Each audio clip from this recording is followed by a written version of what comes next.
Long as you're happy, you're always gonna grin. You get out what you put in. You get out what you put in. Never gonna lose, never gonna win. Long as you're happy, you're always gonna grin. You get out what you put in. You get out what you put in. You get out what you put in. Oh my goodness. I've got Samantha Mansfield on my show live. Hi Samantha, how are you? I'm very, very well. Thank you, Ashley. How are you? Buzzing. Buzzing, absolutely buzzing. I'm fangirling. I feel like I really know you. Likewise, honestly, likewise. Yeah. It's hilarious, isn't it? And this is all because of what you're doing on social media. You know? Absolutely. It's amazing how many people say that, exactly what you've just said, that they feel like they know me. I like it. It's nice. It's nice. Yeah, it is lovely. And we've just been having a little chat beforehand. But please tell everybody who you are and what you do, Samantha. Of course. So my name's Samantha Mitcham. I run an accountancy practice on the Lancashire-Yorkshire border, SJCM Accountancy, which I set up in 2019 when I'm not running the practice or working in the practice, should I say. As you're all probably aware, I can often be found on LinkedIn, on social media, or speaking at events and such like. And such like? Such like all of that fun stuff, all of the other stuff. Yeah.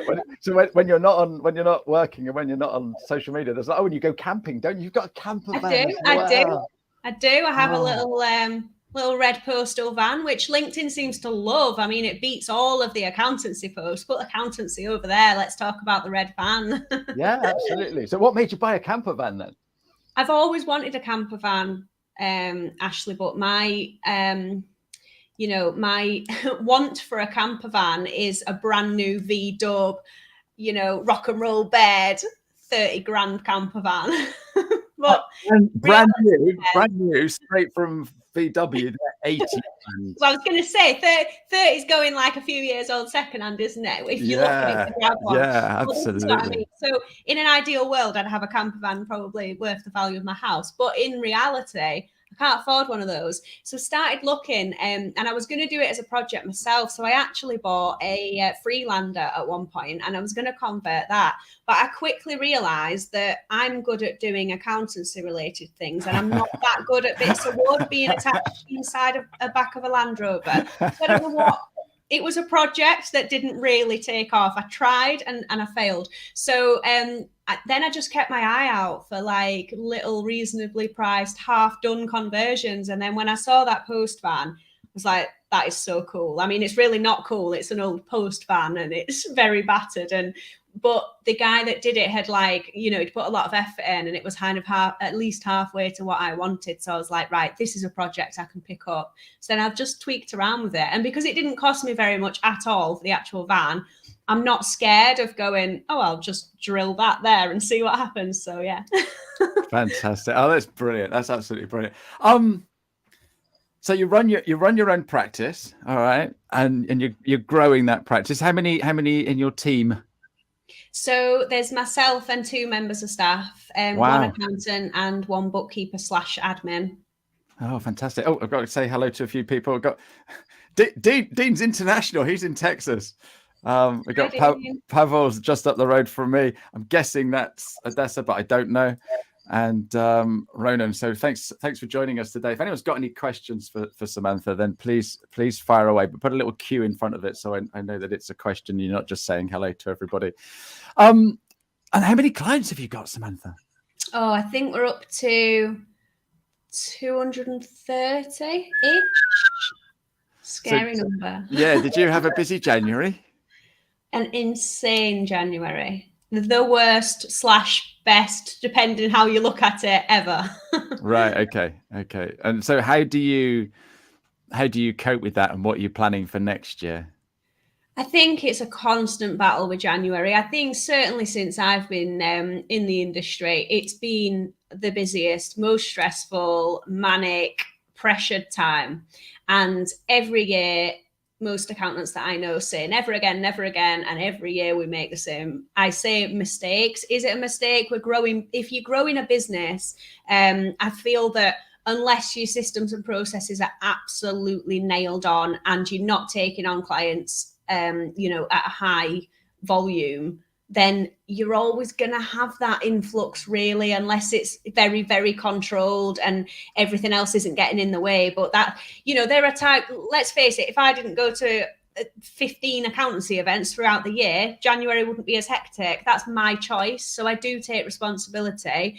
I could change it, but then I wouldn't. I'd have to put more time into doing more before that point. So it's all swings and roundabouts. That's how I see it. Swings and roundabouts, chickens and eggs. Yes. So what made you want to be an accountant then? What made me want to be an accountant? Well, I was working in a chain of pubs, restaurants, locally owned. So I say a chain. It was kind of one guy that was running 9 pubs, and I was studying A-levels, working in the restaurant and the bar, trying to get some money together to buy my first car. Which I did. And then by that point, I was kind of doing my A-levels thinking, why am I doing this? I'd done the first year and I was in second year of A-levels. And long story short, the owner of the pub said to me, my bookkeeper's leaving, because he had an internal bookkeeper at the time. And I was like, okay. And he said, so I want you to stop being a waitress and start being a bookkeeper. And I was like, okay. And he said, I think you've got what it takes. I think I can see that side in you. And I can kind of see where he was coming from, because I was always trying to improve little bits around the pub in terms of actually how it was running financially. But I didn't really realize that's what I was doing, if that makes sense. No, yeah, so yeah. He'd obviously absolutely. picked up on that. So he threw me in an office with his bookkeeper, who I think had given him 3 or 4 months notice period. And it went from there. So he started training me. Probably 6 months after that, I, much to my father's dismay, said, yeah, I'm going to drop out of A-levels because I think I've found a career path. So that's what I did. And then, unfortunately, and it wasn't because I became the bookkeeper, the chain of pubs went into administration. It was a very difficult time for the industry, right? It was nothing to do with me taking on. I love the way you put that in first. I know, let's slide that in. So when that happened, the ex-bookkeeper actually had a contact within an accountancy practice, and he said, oh, you need to get this girl in, as an apprentice, and blah, blah, blah. So I had I didn't have an interview. I had a very informal chat with a partner at a firm in the next town along. I think that firm at the time probably had 20-25 staff. So a decent sized firm. I had an informal chat, and he offered me the apprenticeship on the end of that call. So I didn't even do an interview, and I just went, okay, cool. Now I'm going to be an apprentice in accountancy. And from there, I mean, how long have you got? I spent 5 years there. Just rose. So 5 years there, and then moved on to another practice for 5 years. Fantastic. You don't look old. You really don't look old enough. I've got a great question from Ronan. Okay. So Ronan has just gone out on his own after 20 years. Oh, amazing. Okay. And he's scared. He's scared. Any advice, please, Samantha? Wow, that's a big question, Ronan. I mean, 20 years, that is a long, long time, isn't it? What did I do before I went at it alone? 12 years. And that felt like a long time. 20 years, that's a really long time. I think my initial tips would be, remember why you did it. So remember why you took that leap, and make sure that you are building what you want from going at it alone, So I took the leap, 1, for flexibility, 2, because I wanted to offer clients a different service from what I was seeing the standard accountants practice offer, and 3, financially, I knew that I could fly easier at this, or in a direction that I wanted to fly in this, rather than climbing a corporate ladder, which was never really going to be right for me. So I think remembering why you've done what you've done is kind of from a, psychological, emotional point of view. But from a practical point of view, my number 1 tip for starting up would be systems, processes, foundations. So like practice management, document everything, leave nothing inside your head, because especially if you're going to get to the point where you have staff, because that's a big mistake that I made. There was so much information inside my head that wasn't documented. So systems and processes, is that good enough? It doesn't really help with the fear factor, does it? The fear factor, let's face it, we are very hard to come by at the moment being accountants. If you, I'm going to say fail, but that sounds really harsh, but if it doesn't work out, you can step into a job tomorrow. Yeah, absolutely. Everybody knows that at the minute. Yeah, that's true. If this went wrong today and I thought I can't do this anymore, I could probably land myself a job by next week. And that's not me being big-headed. That's the industry as it is at the moment. Samantha, you'd have a job by 5 o'clock this evening. You really would. You really would. That's a great answer. And Ronan, please reach out to me, because I've been in this space for over 16 years, and I do help and work with accountants. I'm more than happy to give you 15 minutes and point you in the right direction. But yeah, that's great advice there, Samantha. So we got there on you mentioned systems and software or anything. What bookkeeping software do you reckon what would you recommend? Anybody that follows me on LinkedIn knows that I'm a Sage fan, let's say. Sorry, did you just say Sage? I love that. Isn't that amazing? I hope you've got your lunchbox with you.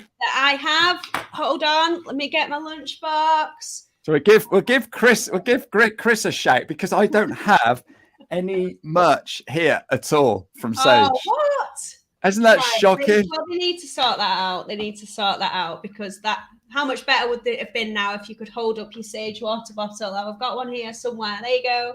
Look at that. So I did this specially for you.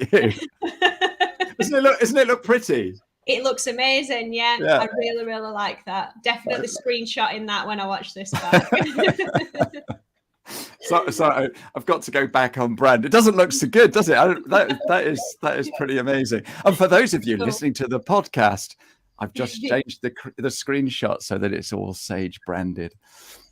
Anyway, so where were we? I couldn't help that. Yeah. So yeah, it is all about getting the systems in place. Yeah. So I'm nearly 2 years in my business, and I've literally only just got a CRM package because I've been trying to find the right one. But like you say, it's all in my head. Yeah. And a task came up this morning and said I got to do something, and then the guy phoned me back, and it's sort of like, I'd have forgotten that, because it's in my head, but somewhere. And I think that's key. So which is the most important software to get in place first, Samantha? I'd say practice management. I think for me, I ran without practice management software for a very long time. Well, it felt like a long time, because it seemed like something I could live without financially. So obviously, first starting up, you've got to have your bookkeeping, you've got to have your accounts prep, you've got to be able to do payroll and tax returns.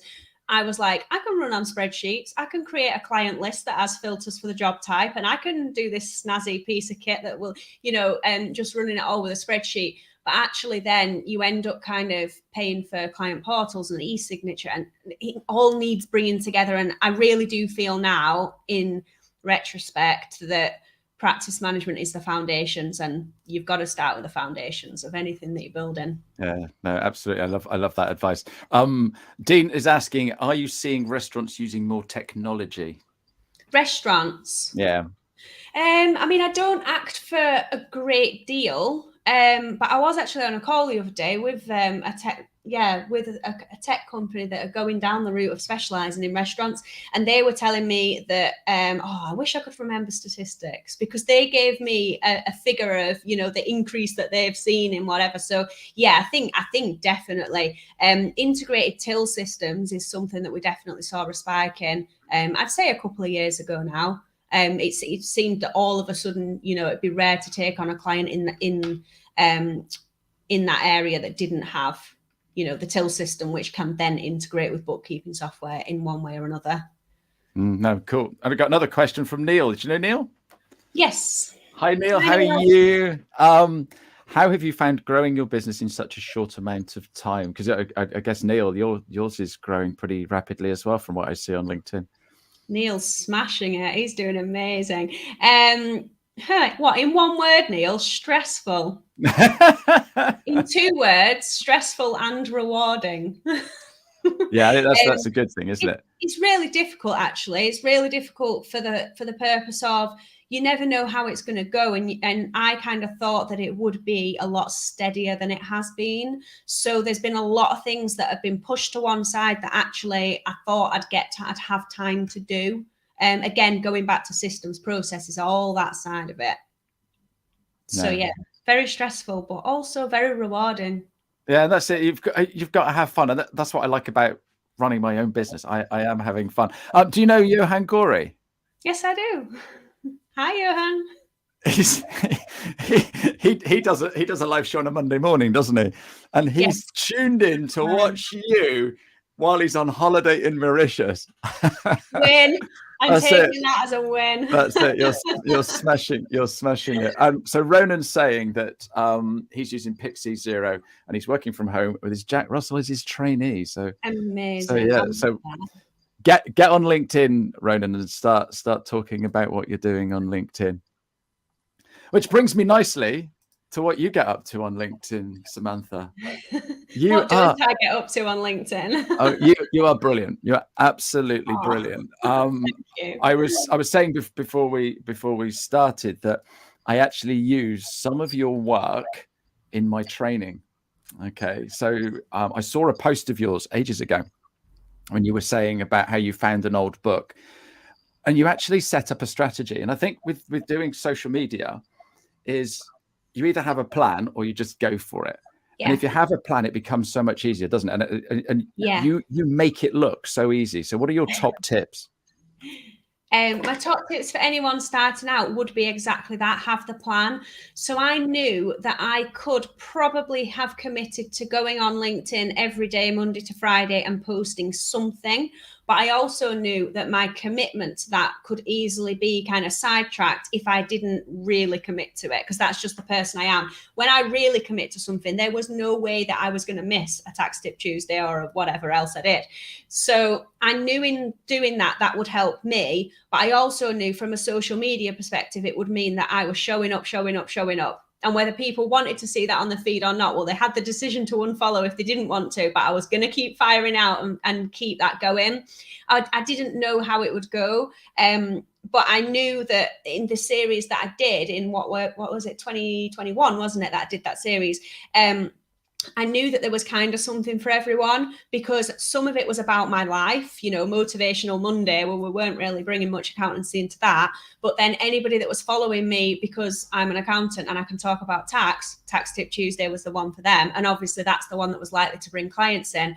But then the same clients that were interested in Tax Tip Tuesday might have enjoyed Workout Wednesday, because actually they go to the gym and, oh, she's quite relatable. Let's go and have a chat with her. So there was a lot of thought behind what I was doing there. It wasn't done on a whim, but I didn't know if it was going to work, if that makes sense. But it did. So happy days.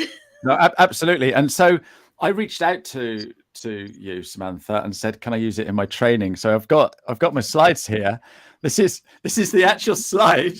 So when I get to day 4, we talk about creating content, and I bring this up, and the next slide is your actual drawing of, or your writing down, because you've done this Motivational Monday, Tax Tip Tuesday, Workout Wednesdays, Throwback Thursday, and Feel Good Friday. You know exactly what you're thinking about. So by the time we get to Tuesday, you've already come up with your Tax Tip Tuesday. And do you know what you did that was genius? Go on. You did a video. I did do a video. Every single Tuesday, you come on the screen and talk tax. This is my tip for today. And you just sat there in front of the camera like you are now, chatting to us. And that's why I know you. Yeah. And you inspired me to do my Monday video, and I'm still doing it. It's amazing. That absolutely amazing. I love that. Yeah, and I think you're right. I think the key was there that I was doing a video, and actually because I posted them on Facebook and Instagram as well, and sometimes when they come up on Facebook memory, I'm like, oh, cringe, just the state of, like, I don't know, the background or the lighting, but that's just all part of it. And also, it's growth as well. Like, it's nice to think that if I then repeated something now, I could do it in the office, and and it'd all look a bit more professional. But it didn't matter at the time, because I wasn't pretending to be anything I wasn't, if you see what I'm coming from. So, video was fun, scary, but fun. Yeah, I had an amazing lady on my show yesterday. She's in attraction marketing, and she said, if you don't look back at your old stuff and cringe, then you're not improving. So it's great. It's great. It's great that you're cringing. I've got a question here. What is the one thing you would emphasize as a key to success? Great question, Pavel. The one thing I would emphasize as a key to success, that's a deep question, isn't it?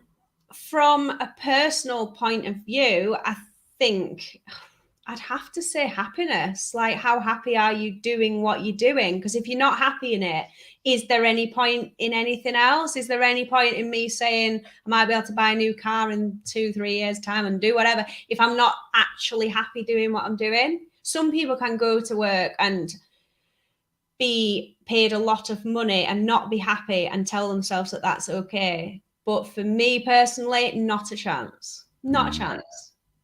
So I don't know. But then again, is that the question that was being asked, or is it more about actual success on paper in business? No, I think you've nailed it on the head, because that's exactly how I measure my success, Samantha. The number of days I spend on my paddleboard in the summer.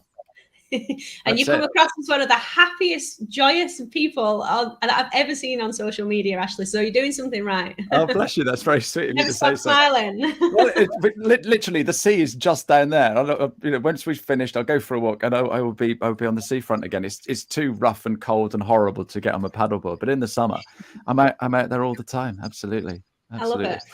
So this social media malarkey, then you're well known for being on LinkedIn. You do some amazing things on LinkedIn. Sage, love you.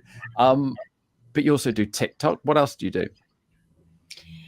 I have Instagram and Facebook pages for the business, which in my mind, that's where my actual client base see me. So my Instagram and Facebook page is SJCM Accountancy on both platforms.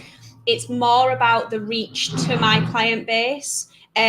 It's how I built a client base out of the local place that I live, because obviously from Facebook, for example, I could push those posts into local business groups and be quite sneaky to drop myself in where I knew that my ideal client was hanging out. TikTok, sneaky or clever? Well, I'll take both. Yeah, sneakily clever. TikTok's fun, isn't it? TikTok was something that I just messed around on during lockdown and thought, do I want to do this for business? Personally, and you heard it here first, the first accountant that is looking for growth that goes really, really hard on TikTok is going to fly, because there are not many people in that space. And if I was looking for my next, if I was thinking of it as I've done LinkedIn, Tax Tip Tuesday went great, what next? I would be on TikTok every single day, dropping the smallest little hints and tips. Somebody could repeat a tax tip thing on TikTok and do really well out of it. And I think it would be, you could do really short, snappy videos and somebody will fly at that. So that's my opinion on TikTok. There's a gap in the market there for an Ronan is off now to learn how to do TikTok. Yeah, so there we go. You've got a huge client base there, but then again, it's who's hanging out there, isn't it? So it depends what kind of client you want. It's known for being quite a young person's app, isn't it? And that of the influencer world, but there's a huge market there for an accountant. So yeah. Which one do you prefer? And it really doesn't matter what you say, but which is your favorite? If they all went and only one stayed, which one would you? If they all went and only one stayed, I'd have to stick with LinkedIn, because I've enjoyed it so much. I think it's changed a hell of a lot, hasn't it? And it's become a lot more human and a lot more kind of friendly, let's say. It's love. It's just, I don't know. It's like a club, isn't it? It is so friendly. We all watch out for each other. We all help each other. It is a lovely environment. So yeah, the amount of people I've met on LinkedIn that I then now get to see at events and stuff, I don't think I would have got that off any other social media platform. So I'd stick with LinkedIn if you took the rest away. Okay, but then we're not going to, because they've all got their own little bit, isn't it? It's like saying who's your favorite kid. I've got 2 girls, and they both think that they're my favorite. So there you go. and you've got a little one. Well, not so little now, is she? She's nearly the same height as me. She's started stealing my clothes, Ashley. So no, she's not so little. She's 10, nearly 11 years old. So high school this year. Excellent.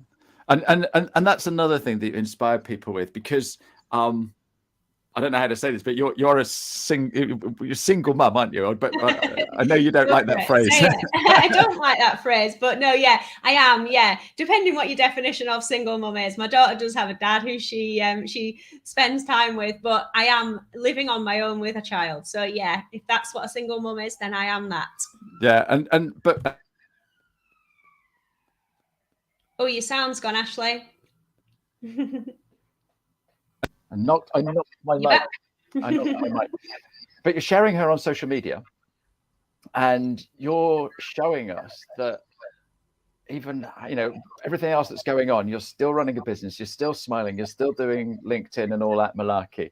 And so for all those other women out there that are living with a child on their own, is that right? Stick with the single mom phrase. Yeah, thank you. But they're sort of like, oh my goodness, she can do it, so can I. And so you're inspiring so many people. It's absolutely brilliant. So thank you for sharing your daughter with us. You're very welcome. And no, I love that. It really means a lot to me that there might be people out there that are thinking, wow, I can still, I can do this despite, having other things to juggle, let's just say. No, and it is just a huge juggle. I got another question from Ronan. We've run out of time already as well, which is crazy. Are you paperless in your business? Yes, we are. Yes. So at first I wasn't. At first I did have paper records, and every client had a file, a folder. But again, it was financial barriers, to be honest. I couldn't afford necessarily all the IT backup support, support systems and all the rest of it. And also couldn't afford the ridiculously priced scanner that I've now got in the office, which is one of them, I don't know, Whizzy, Scan, Snap, whatevers. And the staff had one staff member who does a lot of scanning has one of them at home as well. It was a price barrier, really. Otherwise, I would have done it from day one. But yes, fully paperless, yeah. Yeah, and I think that's the thing, isn't it? So I'm so old, Samantha, that I came in as they were bringing in scanners and stuff like that. And you go into an office, and they'd have a million paper filing cabinets, and you sort of like think they're never going to go paperless because it's so ingrained. I walked into offices and they've got piles of files all over the floor. Oh my goodness, absolutely crazy. Yeah. No, it was like that the first couple of practices I worked at. That's what it was like. The partner would have all the files that were ready for review all around his desk. You couldn't see any carpet on the floor. No. Neil's saying that his kids are also his inspiration to continue to better himself and his business, so that they can have the best life possible. So, yeah, I think we all do that, don't we? We all. It is all about the next generation and all that sort of stuff. We've run out of time. I've got one last question for you. I've got a million other questions, so you're gonna have to come back. You are going to have to come back. You've been an absolute delight today. But I just want to go to who my guest is next week. Here somewhere, he's there. It's Jordan. I've got Jordan. You know Jordan, don't you? Yeah, amazing. So I'm looking forward to seeing him next week. I'm sure he's got loads of things to talk about. I'm going to have to change the format of the show, make it 2 or 3 hours long. So when we get an amazing guest like you, we can spend a little bit longer. Thank you so much for being wonderful. So my last question to you is: when you were a wee little kiddie and you were at primary school, what did you want to do when you grew up? Okay, so my mum tells this story, right, where apparently my teacher, I think it was like in year 2 or 3, apparently said, Samantha can't decide whether she wants to be an academic or a Spice Girl, right? Brilliant. So my mum tells this story, and actually it's true. So when I was at school, talking primary school, I used to watch like Top of the Pops, because I'm also a bit older perhaps than you'd anticipate. Used to watch Top of the Pops or MTV, and the backing dancers on the pop songs. That was my aim in life. That was it. Brilliant. Yeah. Brilliant. There's a rumor that there's a shop in town that is run by one of Pan's peoples. No way. Well, yeah, it is only a rumor. You know what urban myths are like. But yeah, maybe I'll be brave one day and go in and say, "Are you really a Pan's person?" I think you should. Absolutely. Samantha, thank you so much. We're on a joint thing soon as well, aren't we? Are we? I think so, with Bright. Is that right? Yes, okay. I obviously haven't read through the detail because I didn't realise that we were doing that together, but fab. I'll speak to you again soon then. I'm sure I'll see you at Accountex as well. You will indeed. Yeah. You'll have to come over to our stand. We're on stand 4:30 with payroll sorted. So amazing. Yeah. Absolutely. Are you talking? Are you talking there? Yeah, several times. Yeah. Fantastic. Excellent. Yeah. Brilliant. Hey, Samantha, thank you so much for taking time out of your day. Lovely to see you. And we will see you all again next week, everybody. Let's go out with some music, shall we? Thank you. Get out what you put in.